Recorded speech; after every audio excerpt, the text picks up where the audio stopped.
Good day, everyone. Welcome to Grade 9 Mathematics. I am Roliet Mendoza, a teacher in Ateneo de Zamboanga University Junior High School, and we will be talking about quadratic functions for today. Our topics for today on quadratic functions is going to cover model real-life situations of quadratic functions and how we represent quadratic functions using table of values, graphs, and equations.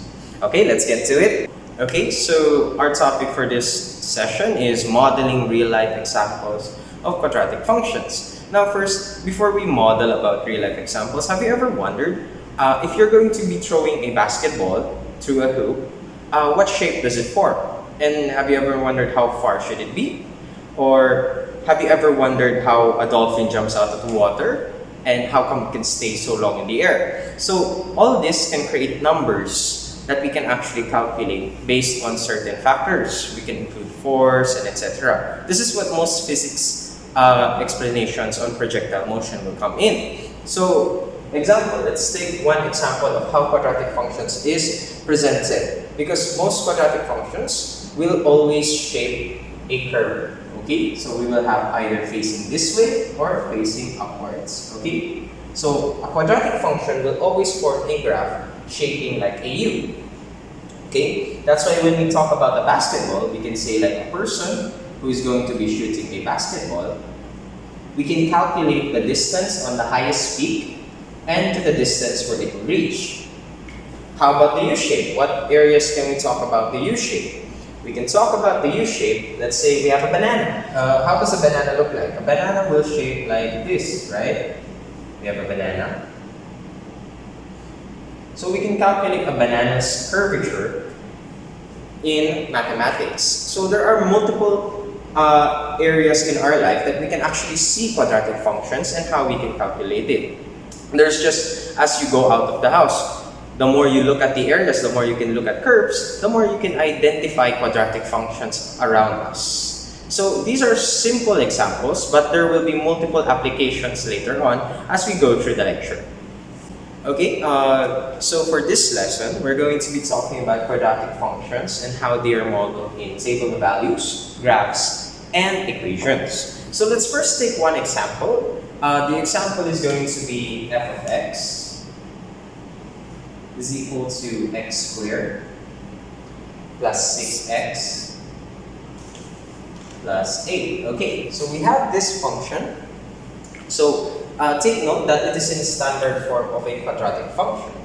Remembering your equations, if we remember that the standard form is going to be ax squared plus bx plus c, this is also the same shape for quadratic functions. Now, let's first talk about table of values. What do we know about table of values? Is that we're going to be drawing a table.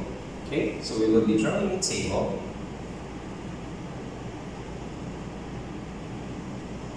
And then in that table, we will be marking x in one value. So one row is going to be the x values, and then the other row is going to be the f of x, or the y value. So basically, what number x is going to be, we will be inserting it in the variables. So let's take this example. Okay, so if x is going to be negative 5, y is going to be 3. And then if x is going to be negative 4, y is going to be 0. If x is going to be negative 3, y is going to be negative 1. And if x is negative 2, y is going to be 0. And if x is negative 1, y is going to be 3. Y is f of x is going to be 3, 0, negative 1, 0, and 3. Let's test it out using equations. So I'm going to be connecting equations on how it's going to be represented. Okay, for equations, what we're going to be doing is we're going to substitute the values inside the equation. Okay? Okay, so what would happen if we're going to be substituting the negative 5 in this equation? So let's first take a look. So we have f of x is negative 5. So f is negative 5. So if f is negative 5, we're going to be inserting it in the equation. So our equation will now be negative 5 squared plus 6 times negative 5 plus 8. Okay, so performing algebraic equations. So first in the parenthesis, so square of negative 5 is 25. Then 6 times negative 5 is negative 30 plus 8. And if we're going to add everything, we're going to get a positive 3. So same goes for the other equations. If we're going to substitute negative 4 in the equation, we'll have the square of negative 4 plus 6 times negative 4 plus 8. And then that will be giving us a 0. And f of x is negative 3. Substitute negative 3 in the equation. So negative 3 squared plus 6 times negative 3 plus 8 will also give us a negative 1.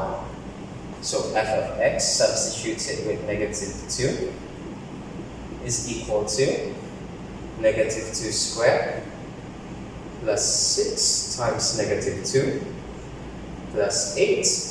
It will also give us a 0. And lastly, if f of x is going to be negative 1 equals with the equation, so negative 1 squared plus 6 times negative 1 plus 8 will give us a 3. So this is an example of how we're going to be representing quadratic functions in equations. Now, looking at these values from the equations and the table of values, we can already graph our example. So, drawing a partition plane. Okay, we have a partition plane here. 1, 2, 3, negative 1, negative 2, negative 3, negative 4, and negative 5. 1, 2, and 3. 1, 2, 3. Negative, negative. Okay, so looking at it, this will be our first points. So let's take the middle point because it's going to shape like a U, obviously. So if we're going to be shaping it as a U, let's take the middle value or the vertex. We will be talking about it more later. So negative 3. So we look at negative 3, its coordinates is going to be negative 3 and negative 1. That's our first coordinate. So negative 3 is over here and negative 1 is over here. So we're going to be doing it over here. Okay. And then it's going to be 0 when it's on negative 4. That's our other coordinates. So we have a negative 4 is going to be 0. So that means this is our next coordinate. And then if it's negative 2, it's going to be 0. So negative 2 is going to be 0. That's the other coordinate. And then for negative 5 is going to be a 3. So negative 5 is going to be a 3. So it will be all the way up here. Yep. And then for negative 1 is also going to be a 3. So that's our last coordinate. Negative 1 is going to be 3. It's going to be here. And then if we're going to be connecting them, it will shape us something that looks like this. So we will have a semi-U-shaped quadratic function. So these are the different types of models that we can see for quadratic functions in this session. We will learn more about quadratic functions and how to manipulate them in our next session.